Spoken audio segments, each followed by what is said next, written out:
In defining the product categories, we need to understand the purpose. Now, each product is assigned to a product category.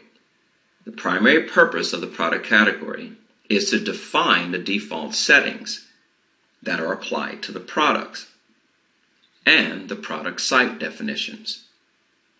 It's important to note that some settings on the product category cannot be changed at the product level. This includes the type of category, type of flow, or whether a product is bought, sold, or manufactured, receipt and issues flow, or stock management rules, and allocation rules. Product categories can be defined at the folder level and at the site level. You can also generate reports and view inquiries based on the product category. And finally, changes made to a product category after a product or product site definition is defined are not carried forward. Now let's define a product category. You decided that you want to create a group of products that are finished goods that you wanted to manufacture, sell those products. You also wanted to report on them by product category, manage them in stock, but not lot or serial track them. To do that, we go to Common Data, we go to the Products block, and the Product Category function. To create a new record, click New. We can enter category ID up to 5 characters long. And we enter in a description. We can set a default storage site, but it has to be warehouse managed. This site does not have warehouses, so we do not need to set up a default. Let's enter in a short title.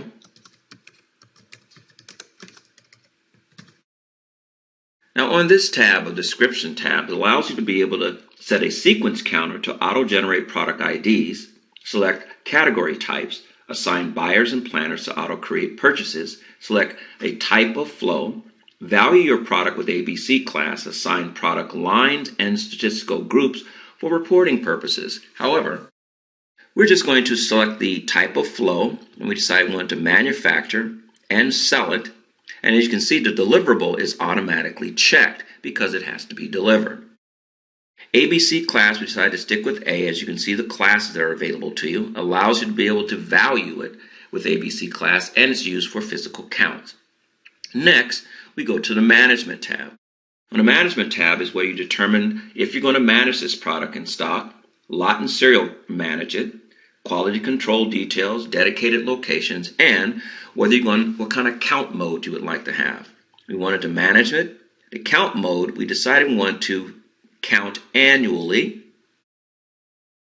No lot or serial control, quality control. Dedicated locations, I had to stick with those, and we wanted to location manage it. The products. Now the units of measure. Stocking unit of measure, we wanted to be each. No labels are set up at this time. The weight, we wanted to use pounds. Purchasing, as you can see, it defaults the each unless I decide to change, and any kind of conversion that I would like. The volume, though it's not set up for volume for this product, we'll use gallons just in case. And as you can see, the default each for sales or EU unit. We can also select packing unit of measure. Because we're going to sell this, we don't have to select receipts.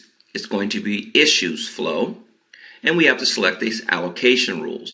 We decided to go with FIFO for orders, FIFO for our work orders. As you can see, the FIFO allocation rules have been defined, and also same for shipping.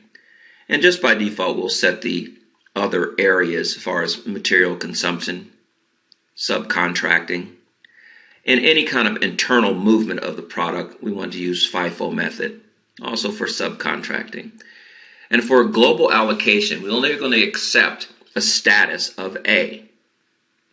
Also, the stock management rules for the different types of movement types and the locations. We decided to stick with these locations that are here.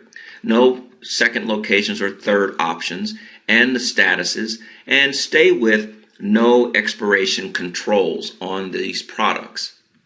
The next thing is the account and cost, which allows you to set up the accounting details.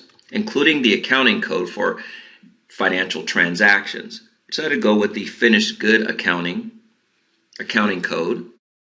And taxes, you have to at least enter one, though you can enter 3 different tax levels that you can use to calculate taxes. We would value it by standard costs. The cost group here allows you to be able to generate those costs by the cost group, and we decided to go with component. Now we can have costs updated by entering or by calculation of history. We decided to go with entering for standard costs if we want to do budgets, revised, or simulated. This is not a fixed asset, so we want to capitalize on it. And also analytical, the cost centers that are available, we can enter default cost centers here if we'd like. Next, on purchase and sales, this is sales only. As you can see, this area is grayed out. What type of product is it going to be? Normal, flexed, or fixed? It's going to be a normal product. No delivery tolerance, minimum quantity that you have to order, or maximum. It's not going to be a product that's going to be loaned or back ordered. Okay. Next is the planning, and we're only going to set up the reordering. Reordering control, we would like to have the mode be ROP, and the ROP would be our reorder by threshold. And here we would put the reorder threshold amount. We'll set it at 500. If we had warehouses, you would actually set up the allocation and issue rules on that tab. Next, we create. Now, after creating our category, we can use the category for the defaults in creating our products on the product function here. And finally, in using the product category, all the defaults come through except for the type of category, type of flow, dedicated locations, and the cost. And now you know how to define the product category.